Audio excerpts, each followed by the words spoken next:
Como o clima vai influenciar essa partida? Acabei de puxar aqui o ponto, né? É uma viagem longa, né? De Salvador até Cartagena foram 6 horas de voo. Por um lado, até foi bom já estar em Salvador, que já subiu um pouquinho, agora subiu um pouco mais ali, embora Salvador e pode esteja descansar aqui, né? Porque ponto. Geralmente joga, na madrugada já volta, né? Porque o calendário é maluco mesmo.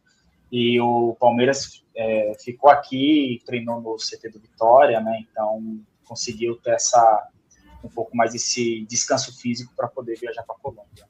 Importantíssimo ponto aí desse descanso e dessa sequência diretamente. E assim, a previsão é que esteja muito quente amanhã no jogo, tá? Esse que eu acho que vai ser um fator a se considerar bastante. Então, eu acho que quem tiver meia bomba não deve ficar mais do que 60 minutos em campo amanhã, tá? Obviamente, o Arias amanhã tem que jogar o jogo inteiro, porque não joga domingo, tá suspenso, então amanhã é jogo para 90 minutos diários. Nós temos o quê? 2 horas para trás de fuso? É de 2 horas. 2 horas de diferença, é isso mesmo. Então o jogo é 7h30 da noite, né? Exatamente, 7h30 da noite. Então, assim, eu acho que tem um fator que é positivo para a gente. Eles não vão jogar em casa, né? No estádio lá na Sul-Americana. Estão jogando a campanha deles. E o próprio treinador deles deu uma entrevista, falou sobre como está se impactando o fato deles não estarem jogando em Barranquilla. Assim, o desempenho deles tem sido afetado, né? Nós passamos por isso quando nós ficamos sem o Palestra Itália, né? Nós sabemos muito bem o que é ficar sem sua casa, assim, como faz diferença, né? E esse ano eles fizeram 9 jogos em casa e fizeram 12 gols, mas também tomaram 12. Então, assim, não me parece ter tanta consistência defensiva o time colombiano. Eu acho que o jogador que a gente precisa mais se preocupar é com o Muriel. Eu acho ele que passou pelo futebol italiano, né? Jogou na Atalanta, jogou no Udinese. Mas ele está com quase 37 anos, não é isso? Mas é o melhor. Mas assim, o melhor, sim. Lá dentro é o melhor. E assim, ok, ele não está mais com aquela disposição física, talvez, né? Mas não dá para dar bobeira dentro da área, não dá para você ficar desatento com ele. E esse ano ele fez 7 gols, né? Não é pouca coisa, né? Então, numa temporada, já tem 7 gols. Então, é alguém que o Palmeiras precisa ficar muito atento, que acredito eu que é quem vai ser muito acionado para as finalizações. E tem um meia, deixa eu só confirmar aqui qual que é o nome dele, o meia do próprio Júnior Barranquilla, que, assim, além de gols, ele tem tido desempenhos muito bons pelo Júnior Barranquilla. Só confirmar o nome dele. Enquanto você procura aí, eu recomendo que depois, vocês, eu assisti um vídeo agora, mais ou menos umas 2 horas atrás, que os meninos do Análise Verdão soltaram sobre o time do Júnior Barranquilla. Eles fizeram uma análise bacana e recomendo depois que todos assistam. E o que eu consegui resumir aqui do vídeo? É um time do meio para frente mais velho, com jogadores mais experientes, mais de boa qualidade, mas que tem essa questão da idade, que pode pesar num segundo tempo, num cansaço eventual. E do meio para trás é um time jovem, mas de não tão boa qualidade técnica, digamos assim.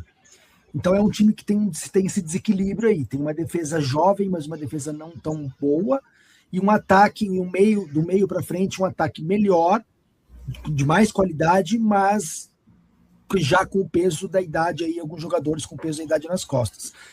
Então, o Palmeiras, sabendo disso, provavelmente deve explorar aí essas fragilidades aí do Barranquilla, né?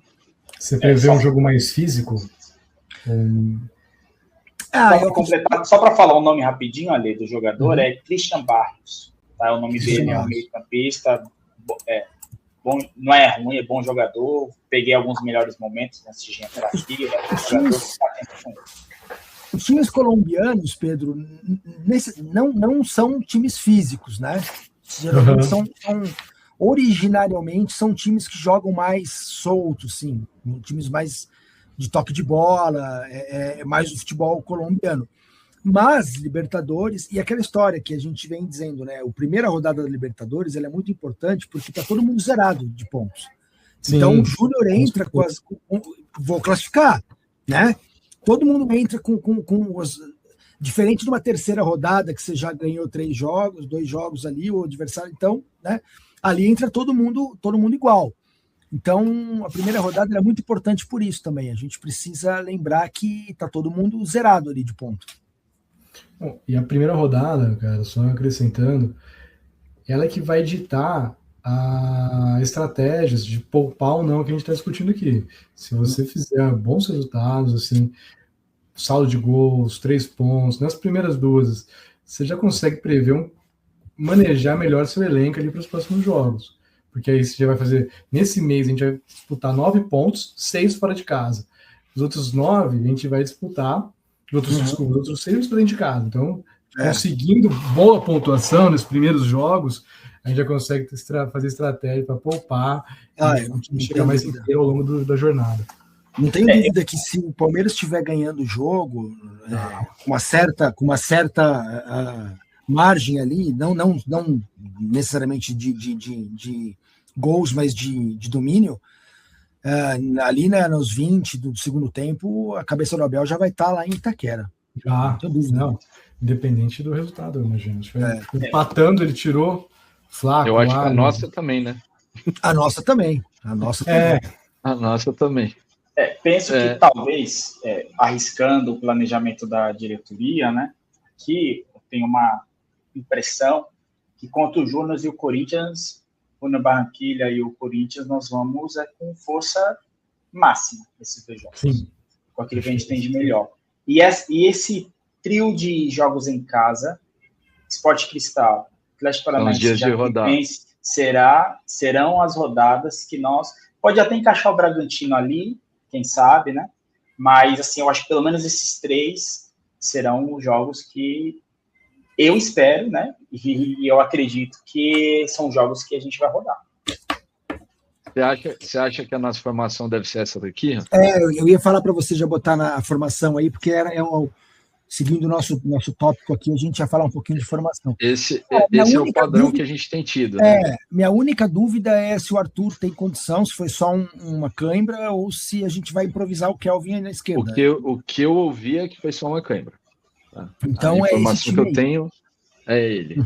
É esse time aí que vai jogar.